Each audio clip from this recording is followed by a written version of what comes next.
नमस्कार, आप देख रहे हैं जनहित समाचार यूट्यूब चैनल। देखिए आज की मुख्य खबर। मैं हूँ बाबूराव करी।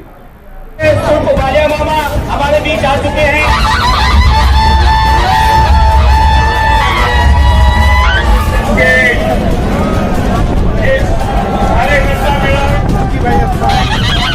इसमें उपस्थित सभी सम्मानीय अतिथिगण, टोरंटो का तो सबसे बड़ा मसला है क्योंकि हमारे भिवंडी में 60% गरीब लोग रहते हैं, 30-35% मिडिल क्लास रहते हैं और 2-5% ही जिसको हम अमीर बोल सकते हैं, पर बहुत बड़े नहीं बोल सकते, पर अमीर है। तो ऐसी स्थिति में हमारे जो 60% 90% लोग हैं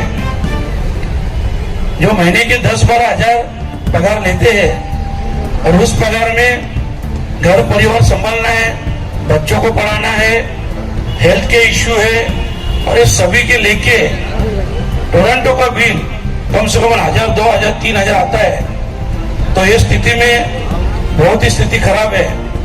और खास करके हमारे आईजीएम हॉस्पिटल जो आपने देखा होगा, जिसको जिला रुग्णालय होना बहुत जरूरी है क्योंकि हमारी लोक संख्या देखी तो बहुत पहले होना चाहिए था, पर यहाँ के खासदार की उदासीनता है। वो बोलते तो है 35,000 करोड़ का काम किया क्योंकि वो उनके टक्केवारी के हिसाब से बोलते रहेंगे, वो टक्केवारी के खासदार है। और अगर दिखाए कि 35,000 का काम कहाँ हुआ, 35,000 करोड़ का, तो हम मान जाएंगे। देखो, मैं आपसे इतना ही कहूंगा, शोएब भाई ने बहुत से मसले मुद्दे रखे और आवाज साहब भी अपने को मार्गदर्शन करने वाले हैं। मैं आपसे यही कहूंगा कि जिसने 10 साल इस लोकसभा का नेतृत्व किया, वो खासदार 10 साल में उसके अधिकार को समझ नहीं पाया, उसके काम को समझ नहीं पाया कि उसके अंडर में क्या क्या काम आता है। इसके लिए वो सबसे फेल खासदार है। और मैं आपको यही बात कहूंगा कि देखो, ये जो लड़ाई है ना, ये भ्रष्टाचार के खिलाफ लड़ाई है, ये महंगाई के खिलाफ लड़ाई है। और खास करके आप देख रहे हो, अपन जब भी किसी बीजेपी के लीडर से पूछो भाई इतनी महंगाई हुई, तो बोलेंगे अरे 370 हटाया, अरे इतना भ्रष्टाचार हो रहा है, वो बोला अरे राम मंदिर बनाया। अरे हम लोग पूछते हैं भाई आपने क्या किया? आपने 2 करोड़ रोजगार वादा किया था, उसका क्या हुआ? सिर्फ और सिर्फ 10 साल से आज तक धर्म के नाम पे ये लोग वोट मांग रहे हैं। आज अपने सबके सामने कायदा कानून कुछ बचा है क्या? आप देख रहे हो, ईडी, सीबीआई किसी के ऊपर, मतलब ऐसा किसी को नहीं छोड़ा है। अपने आवाज साहब है, उनके ऊपर तो ऐसा कैसे दर्ज किया, अब सोच भी नहीं सकते। इतनी घिनौनी हरकत, मतलब ये लोग संविधान रखना नहीं चाहते हैं, ये लोग सिर्फ और सिर्फ हुकुमशाही लाना चाहते हैं। मैं आपको सभी को इतनी रिक्वेस्ट करूंगा, देखो ये 2024 का इलेक्शन है, अगर इंडिया आघाड़ी जीती तो 2029 के इलेक्शन हो जाएंगे, नहीं तो इतना भूल जाओ, अभी नहीं तो कभी नहीं। ये सबसे बड़ी बात है। और हमको ये इलेक्शन सिर्फ अपने लिए नहीं लड़ना है, अपने आने वाली पीढ़ी के लिए, अपने बाल बच्चों के लिए लड़ना है। क्योंकि देखो, हम अपने आप को बचा रहे हैं, हम भिवंडी को बचा रहे हैं, हम महाराष्ट्र को बचा रहे हैं, और हमको देश को बचाना है।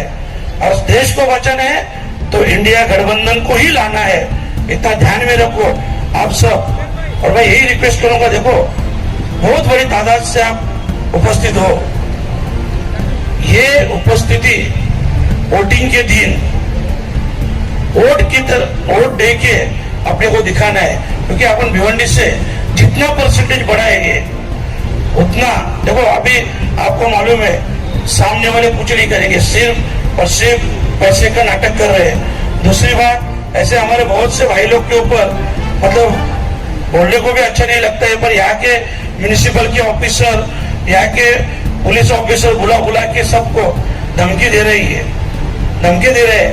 ये अच्छी बात नहीं है। इसके लिए मैं सबको आपको रिक्वेस्ट करता हूँ कि ये सब बात इससे पहले 2014 से पहले ऐसा कभी नहीं देखा था, क्योंकि मैं भी शिवसेना में था। वो टाइम पूरी लाइफ में मैंने देखा 25 साल तक कांग्रेस और राष्ट्रवादी यही सत्ता में थे, पर कभी ऐसा कभी नहीं हुआ कि झूठे केसेस दर्ज करना, जातीयवाद निर्माण करना, ऐसा कभी नहीं हुआ था जो आज हो रहे। और सिर्फ देखो खासदार में जो वोट मांग रहे हैं ना, उसके ऊपर मैंने आरोप लगाया। मैंने बोला कि एक खासदार के मतलब डर गया है, इसके नीचे की जमीन सरक गई है। तो खासदार क्या बोला मालूम है? मेरे नीचे का कंक्रीट नरेंद्र मोदी का है, मेरे नीचे का कंक्रीट अमित शाह का है, इसका है, उसका है, सबका नाम ले रहा था। अरे तुम्हारा खुद का क्या है? तुमने 10 साल यहाँ के खासदार हो, 3 साल मंत्री हो, आपका क्या है वो तो हमको बताओ। तो इसीलिए ऐसे निकम्मे खासदार को, और खास करके अपना संविधान बचाने के लिए, अपना देश बचाने के लिए ये टाइम अपने को वोटिंग करना है। मैं आपसे आह्वान करूंगा कि ज्यादा से ज्यादा सभी लोग जिम्मेदारी से घर से बाहर निकल के वोटिंग कीजिए और इंडिया गठबंधन की आघाड़ी को मजबूत कीजिए। यही मैं आपसे रिक्वेस्ट करता हूँ, रजा लेता हूँ। धन्यवाद। जय हिंद, जय महाराष्ट्र, जय राष्ट्रवादी। आज के लिए बस इतना ही। कल फिर मिलेंगे नए खबर के साथ। हमारे चैनल को पहली दफ़ा देख रहे हैं तो सब्सक्राइब और लाइक कीजिए। वीडियो कैसा लगा उस पर कमेंट जरूर कीजिए। आपका कमेंट ही जनहित समाचार के लिए ताकत है। हमारे चैनल देखने के लिए धन्यवाद। जय हिंद।